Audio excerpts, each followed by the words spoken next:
مسیحی تعلیم برائے جماعت ششم سبق نمبر 5 قائن اور حابیل۔ جب قائن نے دیکھا کہ خدا نے اس کو اور اس کے ہدیے کو منظور نہیں کیا تو اس نے اپنی نیت کو درست نہ کیا بلکہ غصے سے بھر کیا، اور کلام مقدس میں لکھا ہے کہ اس کا چہرہ بگڑا۔ جب خدا نے اس سے غصے کی حالت میں دیکھا تو اس نے قائن کو متنبہ کرتے ہوئے اس سے کہا،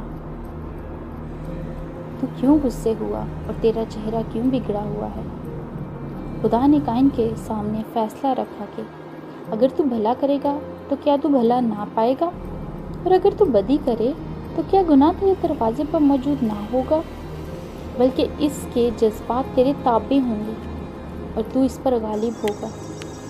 یہ قائن کے لیے موقع تھا کہ وہ اپنی اصلاح کر کے خدا کی نظر میں مقبولیت پاتا، مگر اس نے ایسا نہیں کیا۔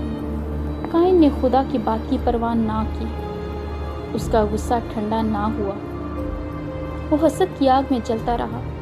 وہ موقع کی تلاش میں تھا کہ کسی طرح حابیل کو اپنی راہ سے ہٹا دے تاکہ وہ اکیلا ہی ہو۔ ایک دن قائن نے اپنے بھائی حابیل سے کہا کہ آؤ کھیت کو چلیں۔ جب وہ دونوں کھیت میں تھے تو قائن اپنے جذبات کو قابو میں نہ رکھ سکا۔ اس نے غصے میں آ کر اپنے بھائی حابیل پر حملہ کیا اور اسے مار ڈالا۔ دنیا کی تاریخ کا یہ پہلا قتل تھا جس میں قائن نے اپنے سگے بھائی کو مار ڈالا، اور مارنے کے بعد قائن نے اسے زمین میں دفن کر دیا تاکہ کسی کو معلوم نہ ہو سکے۔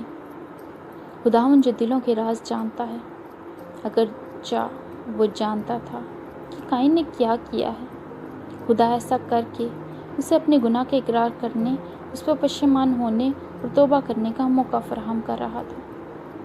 مگر قائن کا یہ رویہ باغیانہ تھا۔ جب خدا نے قائن سے دریافت کیا کہ اس کا بھائی کہاں ہے تو اس نے اپنے گناہ کا اقرار کرنے کے بجائے جھوٹ بولا۔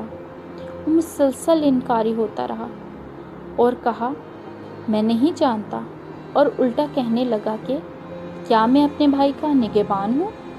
خداوند جو سب کچھ جاننے والا ہے، اس نے قائن سے کہا، تو نے کیا کیا ہے؟ تیرے بھائی کے خون کی آواز زمین سے مجھے پکارتی ہے، اس لیے اب تو زمین پر لعنتی ہوا جس نے اپنا منہ کھولا کہ تیرے ہاتھ سے تیرے بھائی کا خون لے۔